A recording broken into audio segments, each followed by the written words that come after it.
አትስማ እዝም ይዛም ለምንጫጩት እጅ አትስጣቸው። እግዚአብሔር ባንተ ላይ የጀመረው እስከ ኢየሱስ ክርስቶስ ቀን ድረስ በድልና በኃይል ወደፊት ያፈጥናል። እግዚአብሔር አንተን ስመርጥ ወዶ ነው የሰጠው። ወዶ የሰጠ እግዚአብሔር ደግሞ እስከ መጨረሻ ነው ይዞ የሚሄደው። ደካማ መሆንን ያቃል፣ አለመቻልን ያቃል። እግዚአብሔር መርጦ ከፍ ካረገ በኋላ የሆነ ተራራ ላይ ሲያወጣ የገፉ ሰዎች ሁሉ እየመጡ አጨብጭብ ሳትል ያጨበጭቡሃል። ዝም ብሎ ሳትወድ ዝም ብለ እስቲ እግዚአብሔር ሰው ሰልፊ እያሉ ሳትወድ በግድ እግዚአብሔር ነገርን ከቀየረ በኋላ ዝም ብሎ የሚቃወሙ ሰዎች፣ እጅ የሚያነሱ ሰዎች፣ አይችልም እኮ ይቆማል እያሉ የሚሉ ሰዎች አንተ ሄደ ወደ ኪዳን ስትገባ ያጨበጭቡሃል።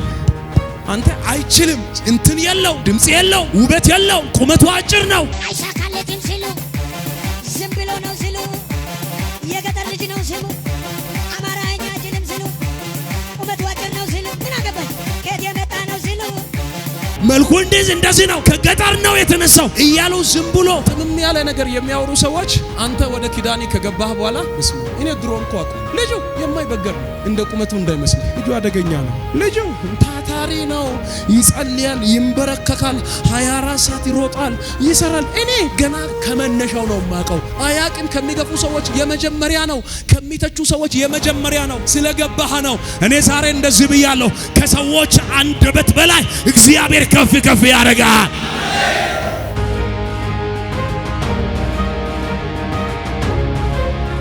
መጽሐፍ ቅዱስ የያዛችሁ ሰዎች ከኔ ጋር ዘዳግም ምዕራፍ 1 ቁጥር 6 ጀምሮ እስከ 8 ያለውን ቦታን በጌታ በኢየሱስ ክርስቶስ ስም አነባለሁ። ቦታው እንደዚህ ይላል። አምላካችን እግዚአብሔር በኮሬብ እንዲህ ብሎ ተናገረን። በዚህ ተራራ የተቀመጣችሁት በቃ ተመልሳችሁ ተጓዙ፣ ወደ ተራራማው ወደ አሞራውያን አገር ወደ ድንበሮቹም ሁሉ በአረባም በደጋውም በቆላውም በደቡብም በባህርም ወዳሉ ወደ ከነዓናውያን ምድር ወደ ሊባኖስም እስከ ታላቁ ወንዝም እስከ ኤፍራጥስ ድረስ ሄዱ።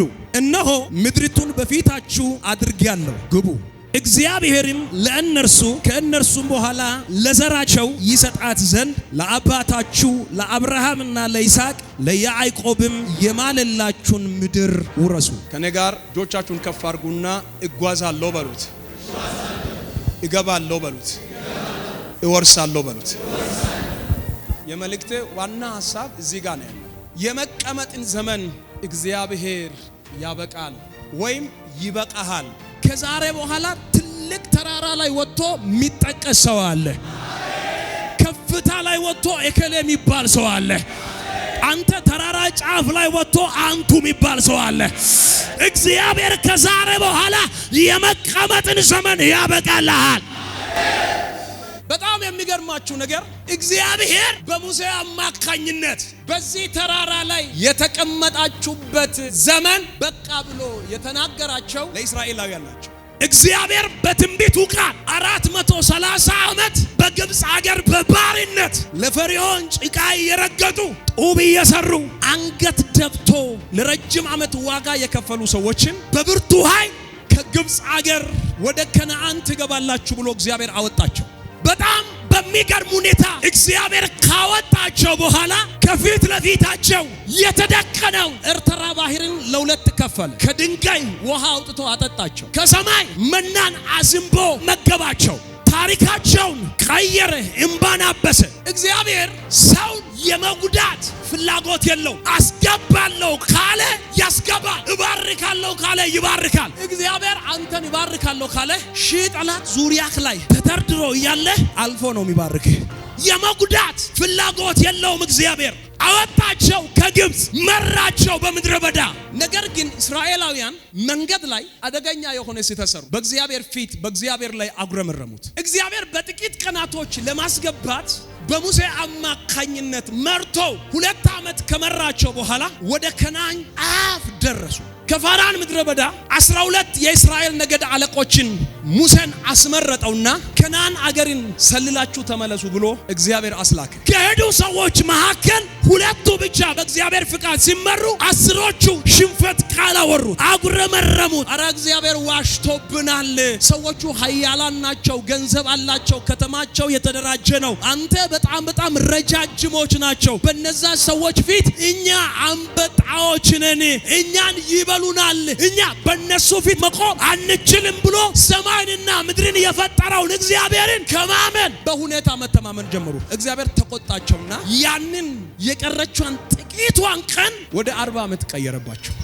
38 ዓመት እስራኤላውያን የተራመዱበት ከተማ የተራመዱበት መንገድ በአንድ ጎዳና ብቻ የማገለግለው የሰራዊት ጌታ እግዚአብሔር ከዛሬ በኋላ የተደጋገመ ኑሮ እንዳትኖር እግዚአብሔር በታምራት ያውጣክ።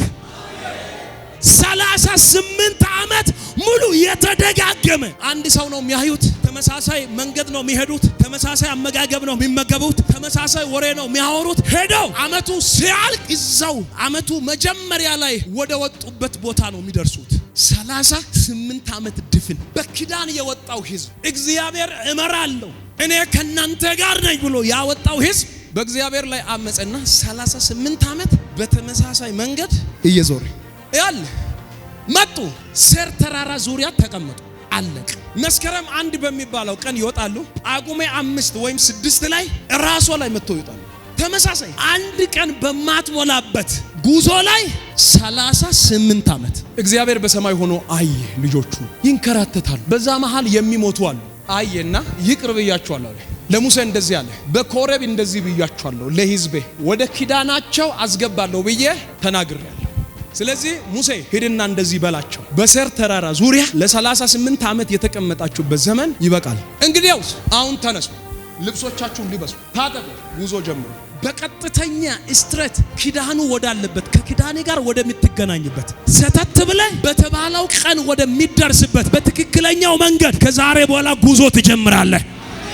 እስራኤላውያን ለ38 ዓመት የለበሱበትን ያንን ከዛስ ወገባቸውን ታጠቁት።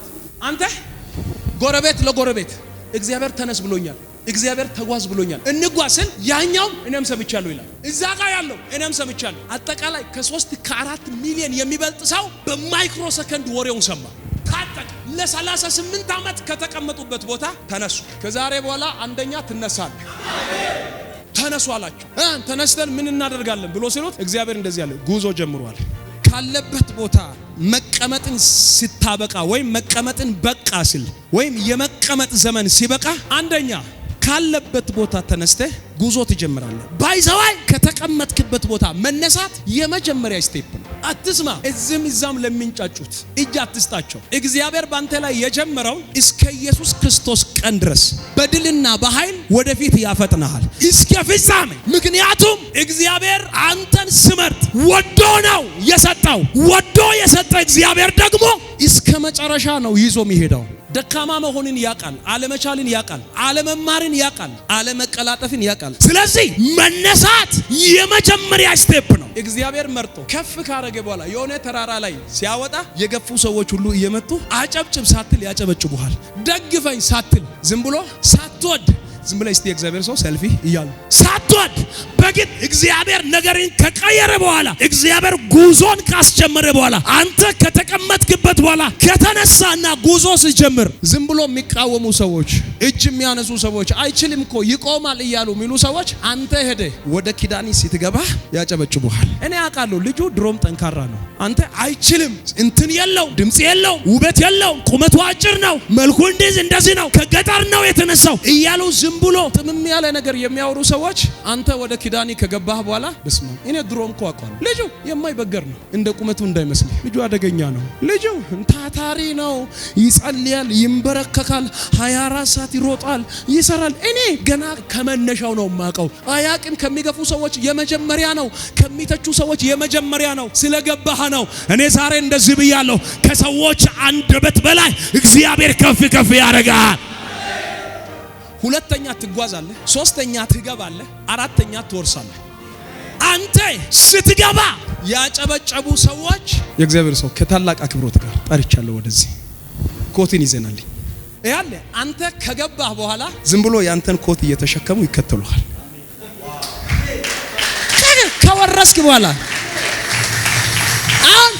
አንዳንድ ምቀኛ አለ ዝም ብለህ አንተ ከፍ ስትል 2-3 ሰው ካንተ ጋር ምሳ ሲበላ ወይ ምን አስቦ ነው ገርድ ቀጥሮ እንትን ምናምን ሚሉ ሰው ያለ ወዶ እንዳይመስሉት ስላልተሳካላቸው ነው። እኔ እንደዚህ ብያለሁ። ገብተህ አንተ ከወረስክ በኋላ ዝም ብሎ ያንተን ኮት እየተሸከሙ አጠገቢ ላይ አንድ ሰው ብድግ ብሎ ተነስቶ እወርሳለሁ ብሎ ይጮህ። 1 2 የመጨረሻ እወርሳል። እየተንቀሳቀሳችሁ ጉዞ ጀምሬያለሁ በሉት። የጠራህ እግዚአብሔር የጠራሽ እግዚአብሔር የታመነ ነው።